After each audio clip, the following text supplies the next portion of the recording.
কলেজে ভর্তি হবো নাকি অন্য কোনো ডিগ্রি নিয়ে পড়াশোনা করবো না কী করবো। তো তোমাদের মতো আমিও 2017-তে মাধ্যমিক এবং 2019-এ এইচএস দিয়েছিলাম। তো 2017-তে মাধ্যমিক দেওয়ার পর থেকে মূলত আমি নই, আমার বাবা মূলত ডিসাইড করে রেখেছিল যে কী করবে মেয়ে। তো যেমনটা ডিসাইড করা ছিল আমি তেমনটাই করেছিলাম। 2017-তে মাধ্যমিক দেওয়ার পর আমি পিওর সায়েন্সে ভর্তি হই। আমার সাবজেক্ট ছিল physics, chemistry, maths, biology and Bengali, English তো কম্পালসারি। তো 12th দিলাম। 12th-এ মোটামুটি একটা ঠিকঠাক ভালো পার্সেন্টেজ নাম্বার এলো। তারপরে বরাবরই বাড়ির লোকের ইচ্ছে ছিল যে মেয়ে ডাক্তার হবে। তো এই যে ডাক্তার বা মেডিকেল যে পুরো ফিল্ডটা, নট অনলি শুধুমাত্র ডাক্তার নয়, ডাক্তার ছাড়াও একটা মেডিকেল ফিল্ডে অনেক রকমের পদ থাকে। ডাক্তার, নার্স, মানে যারা ফার্মাসিস্ট হয় তারা, তাছাড়াও প্যারামেডিক্যাল যারা হয়, প্যারামেডিক্যাল অর্থাৎ একটা ডাক্তার যখন কোনো অপারেশন করে সেই অপারেশন হলে খালি ডাক্তার বা নার্স থাকে না, ঠিক আছে, ল্যাব টেকনিশিয়ান, ওটি টেকনিশিয়ানসরা থাকে, মেশিন অপারেটার্স থাকে, সেইগুলো কিন্তু পড়াশোনা করেই তৈরি হতে হয়, ঠিক আছে। তো সেই সমস্তটা পুরো মেডিকেল ফিল্ডটা আমি চেষ্টা করবো, যারা ভাবছো যে সায়েন্স নিয়ে পড়েছো বা যারা ভাবছো ক্লাস 10-এর পর সায়েন্স নিয়ে পড়বে, তাদের সামনে সায়েন্স নিয়ে পড়ার পর কী কী রাস্তা খোলা থাকে, ঠিক আছে, বা তোমাদের জন্য কী কী রাস্তা খুলতে পারে সেটাই আমি তুলে ধরবো। তো আমি শুরু করছি that career in medical field. Medical পুরো ফিল্ডটাকে তোমাদের সামনে আজকে অতি সংক্ষেপে তুলে ধরার চেষ্টা করবো, কারণ অনেকটা বড় এই জিনিসটা। তো যতটা ছোটোভাবে, যতটা সহজে তোমাদের সামনে তুলে ধরা যায় আমি চেষ্টা করেছি সেরকমই কিছু একটা তৈরি করার।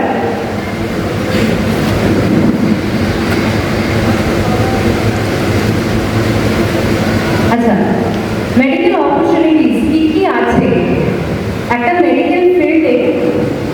খালি ডক্টর নয়, একটা নার্স হওয়ারও সুযোগ থাকে। শুধু ডক্টর বা নার্স নয়, আমরা মেডিকেল ফিল্ড বলতেই বুঝি ডাক্তার বা নার্স। খালি ডাক্তার বা নার্সকে নিয়ে একটা পুরো মেডিকেল ফিল্ড তৈরি হয় না।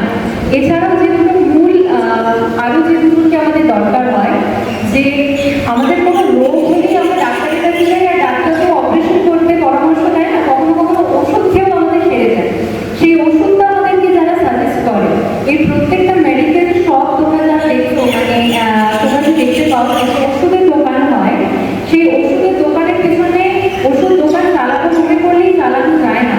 সেই ওষুধ দোকান চালানোর জন্য একটা ড্রাগ লাইসেন্সের দরকার পড়ে, যে ড্রাগ লাইসেন্সটা একটা ফার্মাসিস্টের কাছে থাকে। তো আমি ফার্মাসি নিয়ে বেশি কিছু বলবো না, ফার্মাসি নিয়ে বলতে আমার বন্ধু যে অলরেডি ফার্মাসি নিয়ে পড়েছে।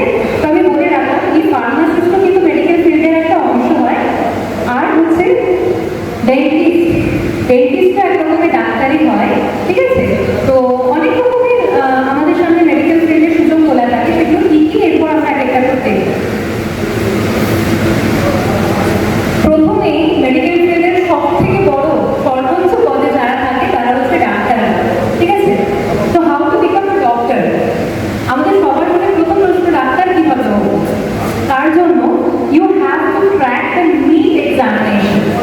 ডাক্তার যদি হতে হয় সবার আগে মাথায় ঢুকিয়ে নিতে হবে একটা পরীক্ষার নাম, সেটা হচ্ছে নিট। অনেকেই যারা 12th দিয়েছো তারা নিশ্চয়ই এই মানে পরীক্ষাটার সাথে পরিচিত, বা যারা 10 দিয়েছো তারা অনেকেই জানো। নিট হচ্ছে সেই পরীক্ষা, যে পরীক্ষায় সফলভাবে উত্তীর্ণ হতে পারলে আমাদের ডাক্তার হওয়ার প্রথম রাস্তাটা আমাদের জন্য খুলে যাবে। সেই পরীক্ষাটা হচ্ছে নিট এক্সামিনেশন, ঠিক আছে। আচ্ছা, এবার নিট নিয়ে আমরা একটু দেখে নেব। নিটের পুরো নাম হচ্ছে ন্যাশনাল এলিজিবিলিটি কাম entrance test. National eligibility national মানে এটা কিন্তু সর্বভারতীয় স্তরে একটা পরীক্ষা, ঠিক আছে। নিটটা কিন্তু অল ইন্ডিয়া বেসিসের একটা পরীক্ষা। এটা আমি সব মানে একটু বলে দিতে চাই। পরীক্ষা সাধারণত যে কোনো এন্ট্রান্স এক্সাম দু রকমের হয়, একটা হচ্ছে রাজ্য স্তরে, আর একটা হচ্ছে যেটা আমাদের দেশ মানে ন্যাশনাল লেভেলে। তো আগে এই মেডিকেল এক্সামিনেশনটা কিন্তু রাজ্য স্তরেও হতো, কিন্তু 2017 থেকে 2017 থেকে এটা কিন্তু ন্যাশনাল মানে ন্যাশনাল লেভেল এক্সামিনেশন, মানে অল ওভার ইন্ডিয়াতে মানে এই নিট এক্সামিনেশন যদি তুমি দিতে চাও তোমাকে অল ওভার ইন্ডিয়ার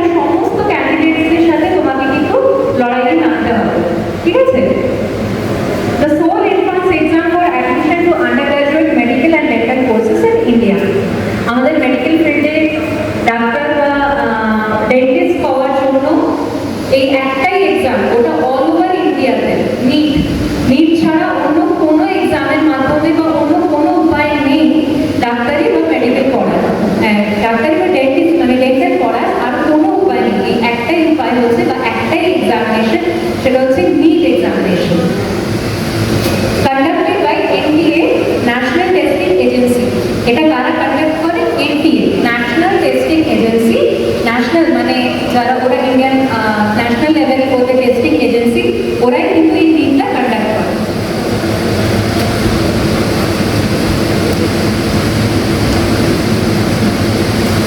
তোমরা যারা 12 দিয়েছো তারা কেউ কেউ হয়তো এই বছর নিট দিয়েছো বা কেউ কেউ দাওনি। তো যারা দাওনি বা যারা আবার ভাবছো যে না এই বছর নিট দিয়েছো, যেমন আমি যখন 2019-এ এইচএস দেওয়ার পর প্রথম এই নিট পরীক্ষাটা হয় মেতে, ঠিক আছে, মেতে 5 থেকে 7 তারিখ বা 5 থেকে 10 তারিখের মধ্যে পরীক্ষাটা হয়। তো যে বছর আমরা এইচএস দিই সেই বছর কিন্তু আমিও দিয়েছিলাম এই নিট পরীক্ষা, কিন্তু সেই বছর চান্সটা 50-50 থাকে। অনেকে থাকে যারা রানিং ইয়ারে নিট ক্র্যাক করে দিতে পারে, কিন্তু আমার মতো স্টুডেন্ট আমরা যারা, আমি কিন্তু ওই বছর পারিনি নিট ক্র্যাক করতে 2019-এ। তো আমি কি করেছিলাম, 1 বছর ড্রপ নিয়েছিলাম, কোথাও ভর্তি হইনি, কিছু করিনি। আমি পরবর্তী বছর মানে 2020-তে আমি নিট দিয়েছিলাম আবার। তো তোমরা যারা এই বছর প্রথমবার হয়তো নিট দিয়েছো কেউ ক্লাস 12-এ পড়ে, বা যারা দাওনি, যারা ভাবছো যে পরের বছর একবারে নিট পরীক্ষায় বসবে, তোমরা নিট 2026-এর জন্য অ্যাপিয়ার করবে। তো তোমরা প্রিপারেশন নিচ্ছ নিট 2026-এর জন্য, যারা 2026-এ পরীক্ষা দিতে চলেছে।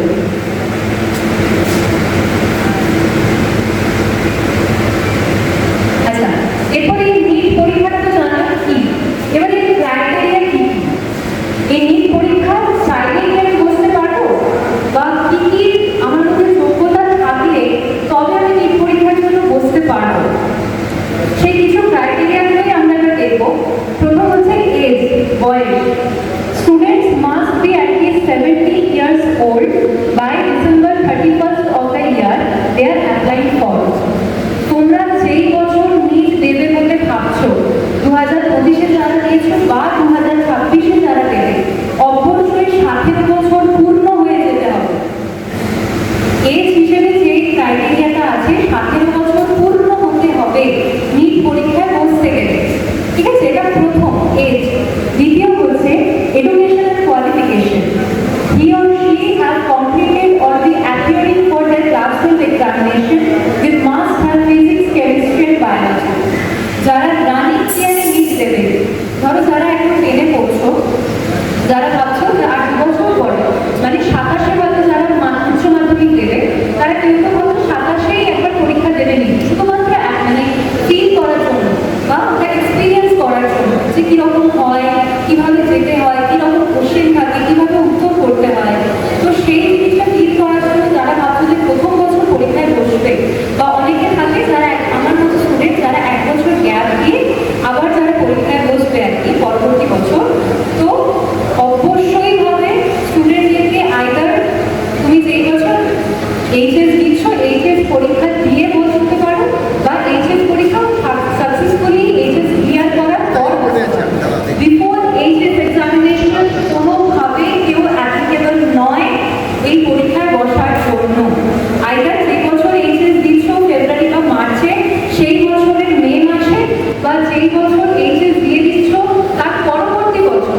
মোট কথা এইচএস পরীক্ষা দেওয়ার আগে কেউ নিট এক্সামিনেশন দিতে পারবে না, ঠিক আছে।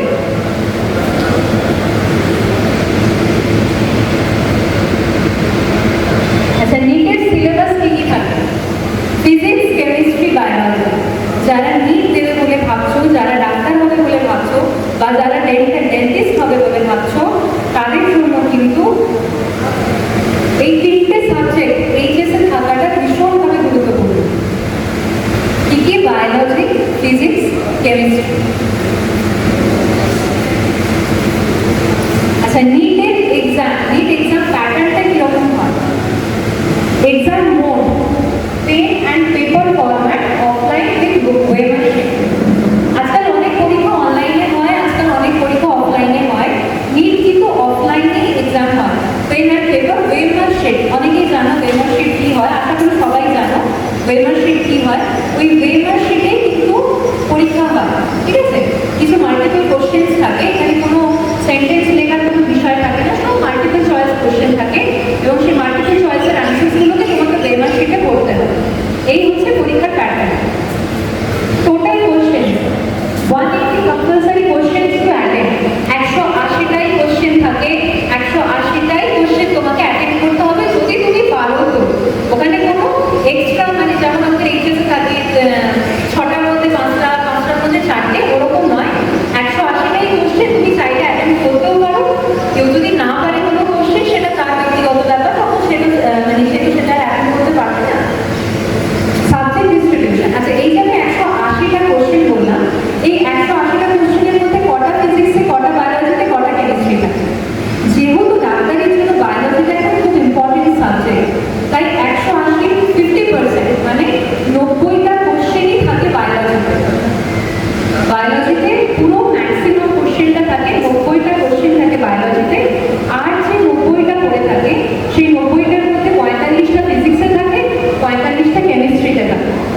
ঠিক আছে? টাইম 180 মিনিটস, ঠিক আছে, মানে 3 ঘন্টা। 3 ঘন্টায় তোমাকে পুরো পরীক্ষাটা, এই 180টা কোশ্চেন তোমাকে পুরোটা সলভ করতে হবে। পরীক্ষার টাইম হচ্ছে 3 ঘন্টা, ঠিক আছে? Reservation policy is applicable.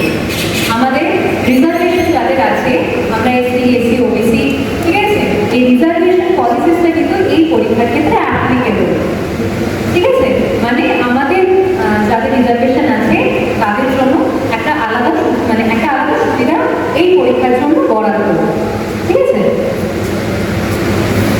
আচ্ছা, বায়োলজি, এবার কি বায়োলজির ব্যাপারটা আসে। বায়োলজিতে কিরকম কি থাকে? বায়োলজিতে আমি প্রথমেই বললাম টোটাল 90টা কোশ্চেন থাকে।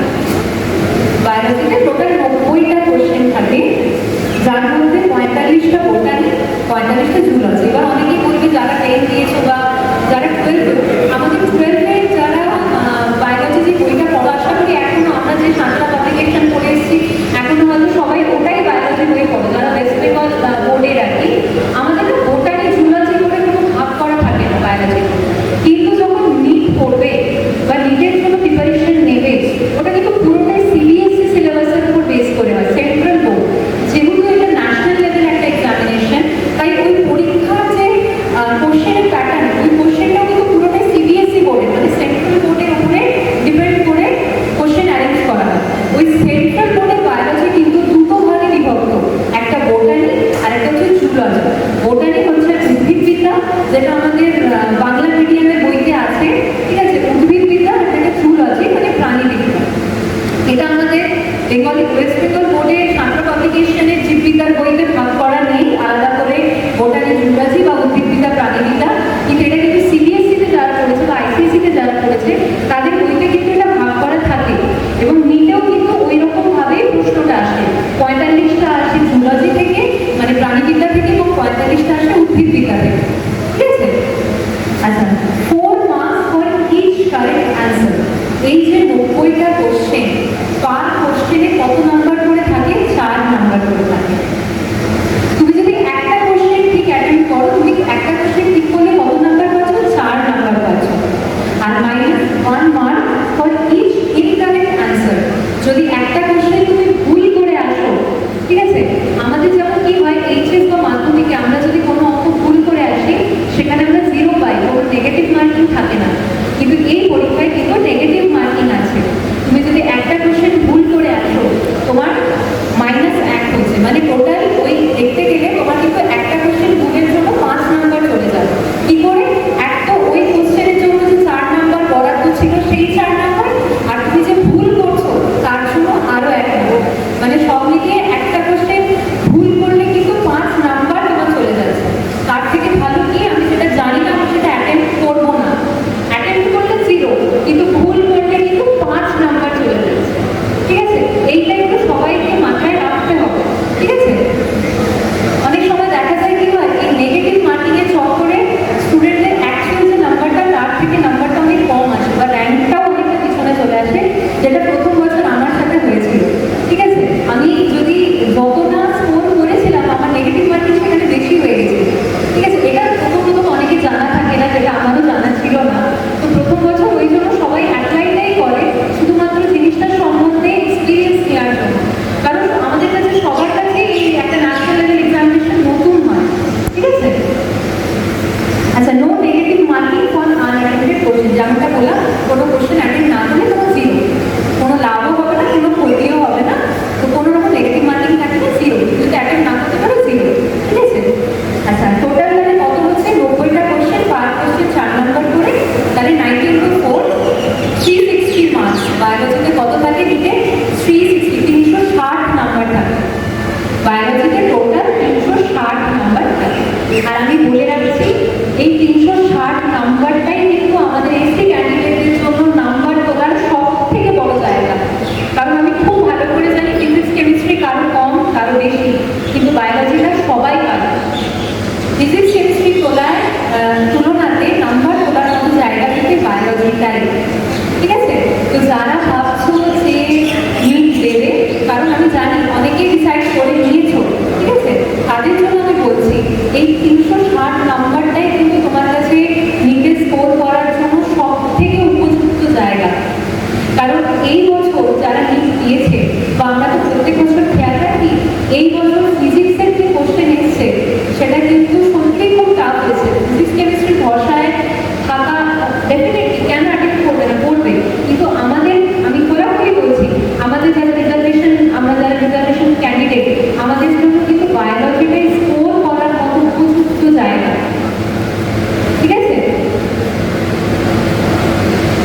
সেইভাবে কেমিস্ট্রিতেও 45টা কোশ্চেন, পার কোশ্চেন 4 মার্কস, ভুল করলে নেগেটিভ মার্কিং, না ভুল অ্যাটেম্প করলে 0, অ্যান্ড এখানে 45 ইন্টু 4 টোটাল হচ্ছে 180 মার্কস। তাহলে আশা করি নাম্বার ডিস্ট্রিবিউশনটা সবার বোঝা গেল। বায়োলজিতে 90টা কোশ্চেন, পার কোশ্চেন 4 নাম্বার, 360 বায়োলজিতে, 180 ফিজিক্সে, 180 কেমিস্ট্রি। ফিজিক্স কেমিস্ট্রি মিলিয়ে 360, আর ওখানে বায়োলজি একা 360। টোটাল কত নম্বরের পরীক্ষা? 720। গত বছর দেখা গেছিল প্রায় 67 জন 720-তে 720 পেয়েছে, যেটা সত্যি একটা মানে ভাবা যায় না, মানে এরকম একটা জিনিস। নিটের মতো পরীক্ষায় 720-তে 720 পাওয়া, 67 জন বা 68 জন পেয়েছে, ঠিক আছে? সেই কারণে এই বছর ওরা ফিজিক্স কোশ্চেন এমন টাফ করে দিয়েছে যে ফিজিক্স কোশ্চেনে হাত লাগানোটাও একটা মুশকিল ব্যাপার হয়ে গেছে।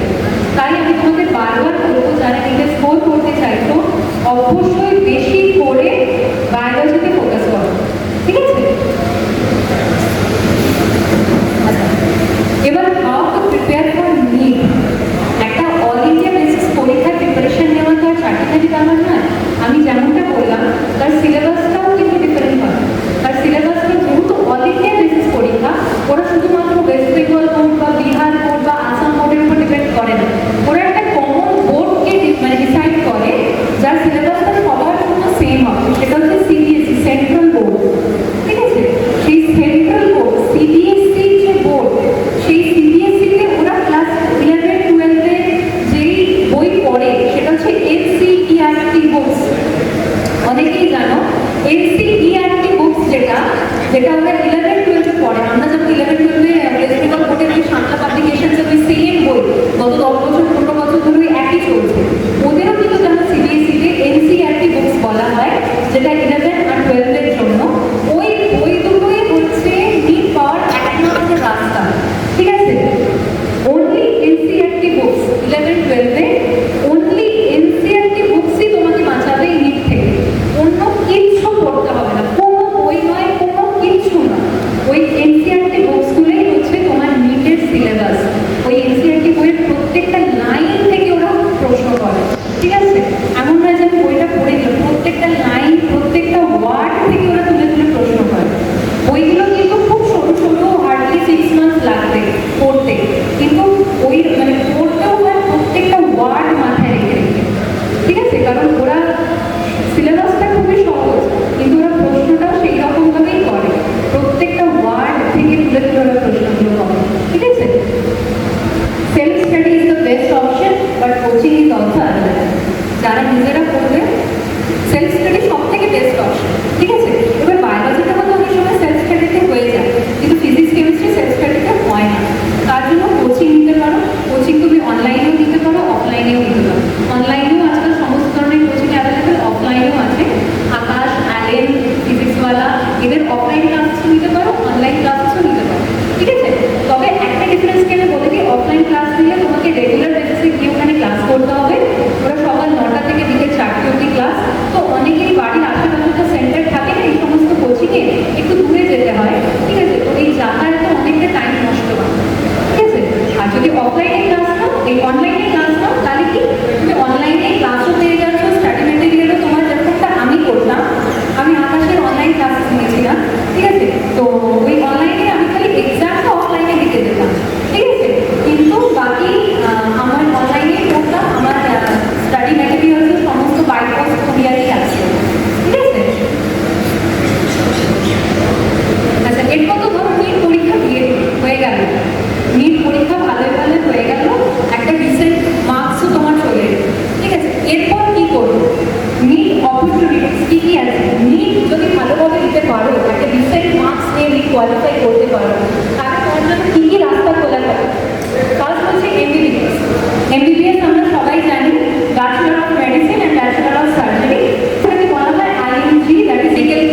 আয়ুষ কোর্সেসের মধ্যে কি কি পড়ে? প্রথমত বিএমএস মানে bachelor of Ayurveda medicine and surgery, BNYS bachelor of homeopathy and yoga science, BUMS bachelor of Unani medicine and surgery, BSMS bachelor of single medicine and surgery, and last but not the least BHMS bachelor of homeopathy medicine and surgery.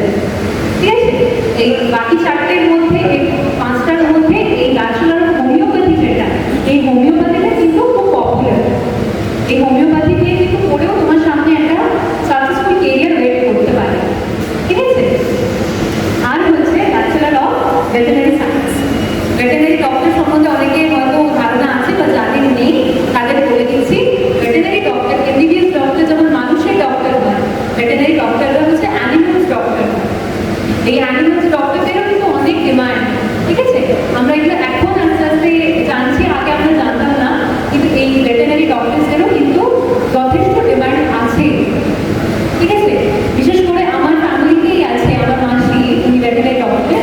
তো ওনারা হচ্ছে যে সমস্ত আমাদের গ্রামের দিকে block হসপিটালগুলোতে কিন্তু থাকে আলাদা করে পশু চিকিৎসালয়, এগুলো আমাদের শহরের দিকে দেখা যায় না ঠিকই, কিন্তু গ্রামের দিকে কিন্তু এগুলো ভরে ভরে আছে। ঠিক আছে,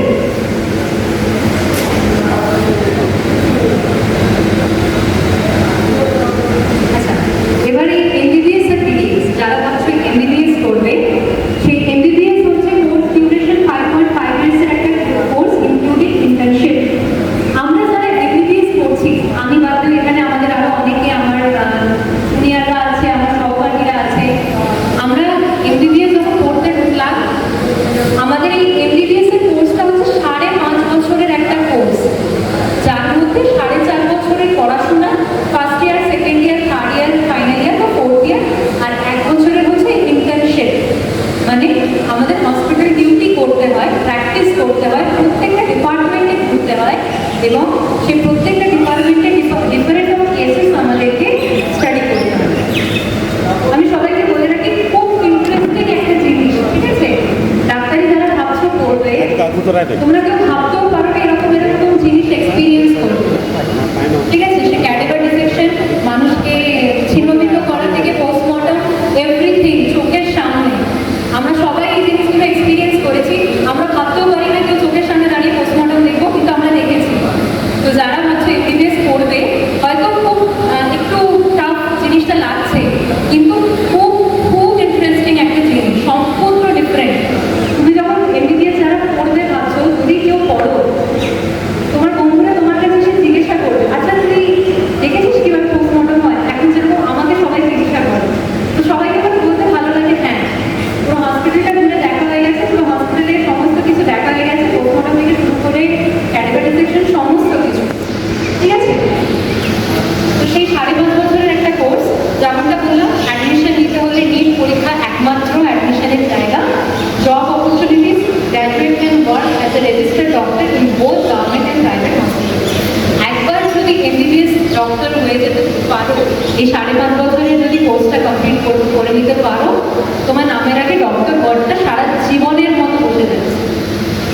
ঠিক আছে, 5.5 বছর পরিশ্রম করতে হবে, আর তার আগে তারা নিট দেবে ভাবছো আরো 1 বছর।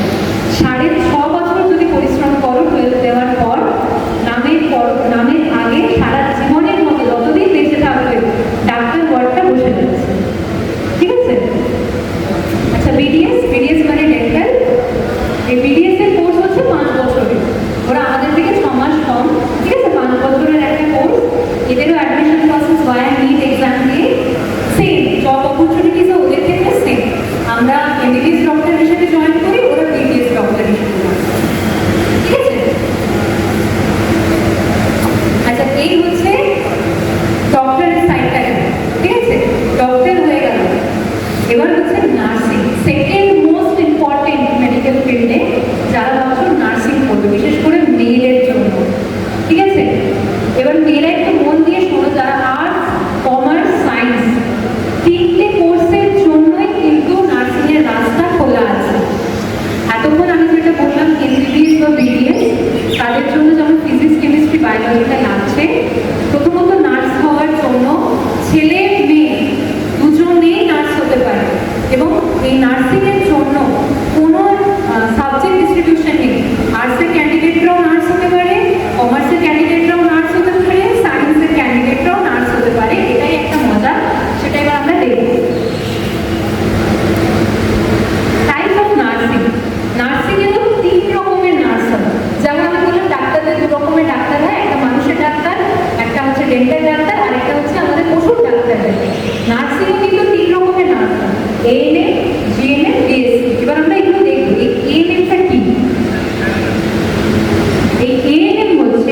অক্সিলারি নার্সিং মিডওয়াইফারি, ঠিক আছে?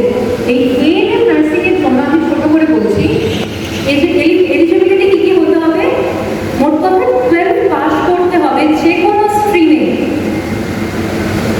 12 পাস করতে হবে যে কোনো স্ট্রিমে, either commerce, either arts, either science. এখানে কিন্তু science is not mandatory for ANM nursing, ঠিক আছে? অ্যাডমিশন প্রসেস কিভাবে হয়, একটা স্টেট লেভেলের এন্ট্রান্স এক্সাম হয়, নিট যেমন অল ইন্ডিয়া বেসিসের এক্সাম হয়, ঠিক আছে? এই নার্সিং এর জন্য কিন্তু একটা স্টেট লেভেল মানে রাজ্য স্তরের একটা এক্সাম হয়, ঠিক আছে? স্টেট লেভেল এন্ট্রান্স এক্সাম হয়, ঠিক আছে?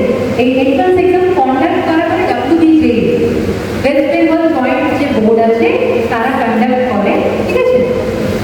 এই পরীক্ষাটা যারা উঁচুর দিকে র্যাঙ্ক করে, এই এএনএম জিএনএম এর জন্য যে এক্সামিনেশনটা হয়, ঠিক আছে, যারা উঁচুর দিকে র্যাঙ্ক করে, যেমন নিটের ক্ষেত্রে যারা উঁচুর দিকে র্যাঙ্ক করে তারা হচ্ছে এমবিবিএস, তারপর বিডিএস, তারপর ভেটেরিনারি ডক্টর, তেমন এই এএনএম জিএনএম এক্সামের জন্য যারা উঁচুর দিকে র্যাঙ্ক করে তারা জিএনএম নার্সিং হয়, এবং যারা নিচুর দিকে র্যাঙ্ক করে তারা এএনএম নার্স, কিন্তু তারা জয়েন করার সময় অ্যাজ এ নার্স হিসেবে জয়েন করে না, তারা জয়েন করে নার্সিং হেল্পার হিসেবে, ঠিক আছে? নার্সিং হেল্পার মিন্স তারাও একটা নার্সিং, কিন্তু তাদের ডেজিগনেশনটা যখন তারা ডিউটি বা যখন তারা অ্যাজ এ কোর্স কমপ্লিট করার পর যখন তারা কর্মসূত্রে তারা যোগদান করে তখন তাদের নার্সিং হেল্পার বা নার্সিং ইনস্ট্রাক্টর হিসেবে তারা জয়েন করে, ঠিক আছে? যাদের উঁচুর দিকে র্যাঙ্ক থাকে তারা কিন্তু আমরা পরবর্তী স্লাইডে দেখবো জিএনএম, তারা কিন্তু প্রপার নার্স হিসেবেই জয়েন করে, আর যারা নিচুর দিকে র্যাঙ্ক থাকে তারা এই এএনএম, ঠিক আছে? মানে তারা হয়তো নার্স হিসেবে নয় কিন্তু নার্সিং হেল্পিং হ্যান্ড হিসেবে তারা জয়েন করে। Gender preference open to all gender, যে কোনো জেন্ডার, ছেলেও হতে পারো মেয়েও হতে পারো, এটা ছেলেদের জন্য এই রাস্তা খোলা, মেয়েদের জন্য এই নার্সিং এর রাস্তা খোলা। Reservation policies yes applicable, reservation এইখানেও রিজার্ভেশন পলিসিস আছে, অ্যান্ড কোর্স ডিউরেশন এটা 2 বছরের একটা কোর্স, ঠিক আছে? আচ্ছা, এই হচ্ছে জিএনএম নার্সিং, ঠিক আছে? এই জিএনএম নার্সিংটা যেমন বললাম যে কোনো স্ট্রিমে physics, chemistry, biology, sorry arts, commerce, science, যে কোনো স্ট্রিমে হতে পারো। ওই এএনএম জিএনএম যেটা WBJEE এক্সামটা কন্ডাক্ট করে, সেই এক্সাম যদি তুমি ভালোভাবে সফলভাবে দিতে পারো, উঁচুর দিকে যদি তোমার র্যাঙ্ক থাকে, তুমি অ্যাজ এ জিএনএম নার্স হিসেবে জয়েন করছো তোমার কোর্সে, আর যদি নিচের দিকে তোমার র্যাঙ্ক থাকে তাহলে অ্যাজ এ এএনএম নার্স বা নার্স হেল্পিং হ্যান্ড হিসেবে তুমি তোমার কোর্সে জয়েন করছো। এই জিএনএম কোর্সে যারা ভর্তি হয় তাদের কোর্স ডিউরেশন হচ্ছে 3.5 বছরের, 3.5 years of course including internship, ঠিক আছে? 3.5 বছরের একটা কোর্স ইনক্লুডিং ইন্টার্নশিপ মানে 6 মাসের একটা প্র্যাকটিসিং থাকে।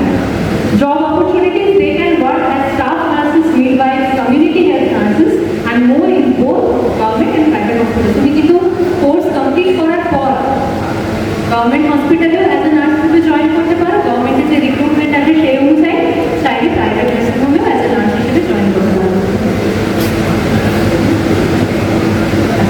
এরপর হচ্ছে বিএসসি নার্সিং, যেটা হচ্ছে নার্সিংদের সব থেকে উঁচু স্তর, যারা সব থেকে উঁচু স্তরের নার্স যারা হয় তারা হচ্ছে বিএসসি নার্সিং। এর জন্য কিন্তু তোমাকে সায়েন্স স্ট্রিমেরই করতে হবে। যদি কেউ ভেবে থাকে আমি বিএসসি নার্সিং পড়বো, তার জন্য কিন্তু সায়েন্স স্ট্রিমেরই হতে হবে, ফিজিক্স, কেমিস্ট্রি, বায়োলজি মাস্ট, ঠিক আছে?